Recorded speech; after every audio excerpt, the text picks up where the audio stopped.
That was a hell of a conversation they had last night, trashing the Thunder and Russell Westbrook. Is the feud with Trammell, the poor play? I think Russell Westbrook is redefining his reputation, and not in a good way. Yeah, I mean, he's certainly taking a hit right now in terms of reputation. The 2K rating going down, the Q rating going down. No more fun and pregame close conversation. It's now like we run out of options in terms of what's the issue with this organization, and now the issue with you, Russell Westbrook. We were talking about the roster. You know, it's been 3 years now post KD. The roster, the coaching.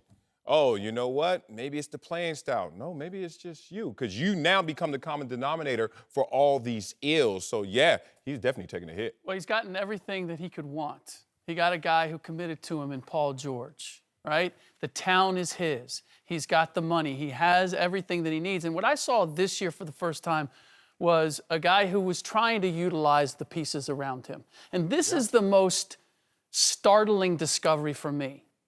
I always thought it was a matter of, okay, he just has to understand he can't do it all by himself. He's not going to get there relying solely on him. He discovered that. And this is what's a little more tragic. Discovering that and trying to find a way to marry his abilities with the abilities of the players around him, that's a gift. That's a talent. That's an ability. I'm beginning to wonder whether Russell Westbrook actually has that ability to marry those two. Because now when you saw it in Game 4, he was unselfish down the stretch. He was getting everybody else, and I'm not hitting shots, I'm going to get everybody else involved. You can't stop on that team. You can't stop being Russell Westbrook. You just got to find a way to combine it with the talent around you. We saw Damian Lillard do that. Damian Lillard it's not all I score or I set everybody up. It's a blend of the two. That's what makes them so effective. Russell Westbrook is not showing me that he's capable of doing the two at the same time. I go to what I said a couple weeks ago, playing with anger.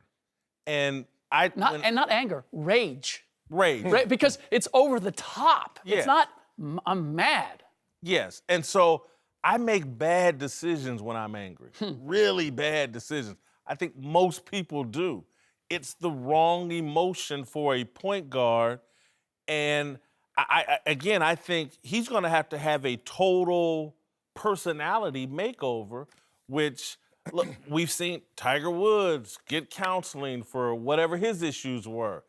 Russell Westbrook, to me, needs some counseling about handling his emotions, because his lack of control of his emotions is making him make poor basketball decisions and look for conflict virtually everywhere. Yeah, it's interesting. Rick was talking about the extremes and not the blend, the nuance part of the game that he's not excelling at.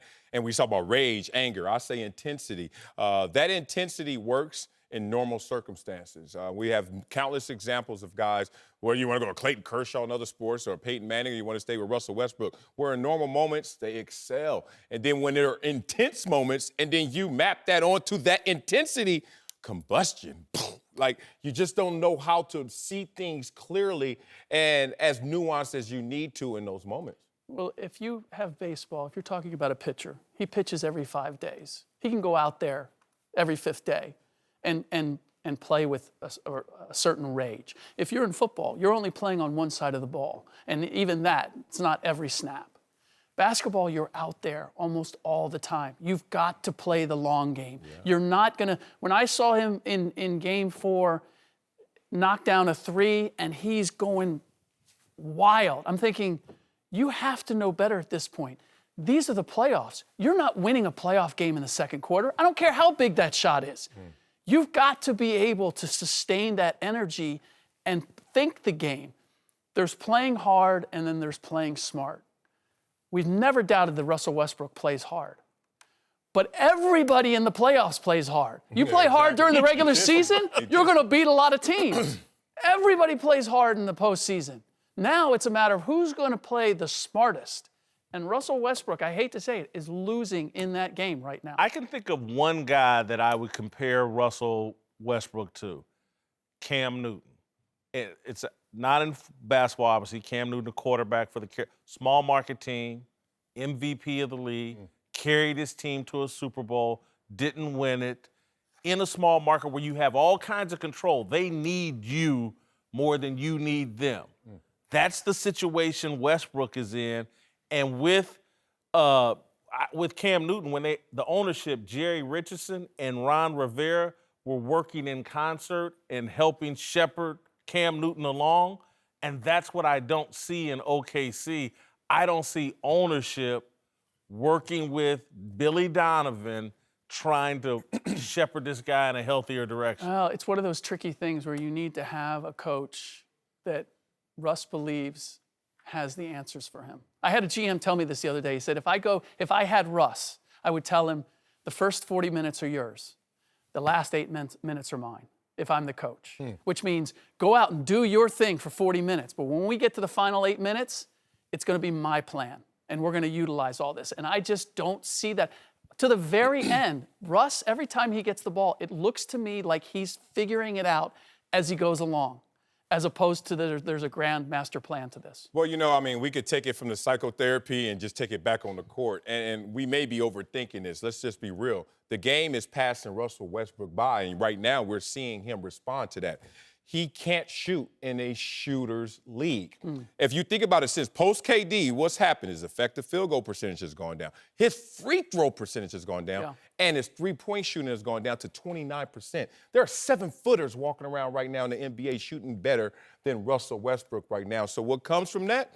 Tenacity and just Wile E. Coyote going out there trying to make this all happen because he knows he can't do what other point guards can do, which is be a threat on the perimeter. The thing is I look at his form.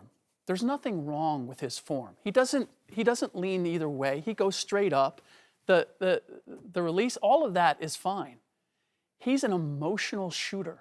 If you watch how he shoots, great point. Whether he's got a quick release or whether he holds his form or how he shoots, the speed and the rhythm of his shooting changes depending on how he feels from moment to moment.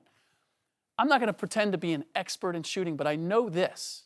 You're looking for consistency all the time. You want to take the emotion out of it. You want to take the thinking out of it. You want it to be all muscle memory and to be exactly the same every time. Russ doesn't even pretend to go for that. It is wherever his heart is at the moment is where he's and how he's going to shoot it, and that is not a recipe for a high percentage. His spirit isn't calm. He needs some yoga. He needs some meditation. He needs something. But here's the thing. This is what got him to where he was. He was always doubted. For a guy to let go of the formula that got him to where he is and say, now for you to take that last step, you have to totally change. Good luck. That is a scary proposition. That could be a recipe for disaster. All right.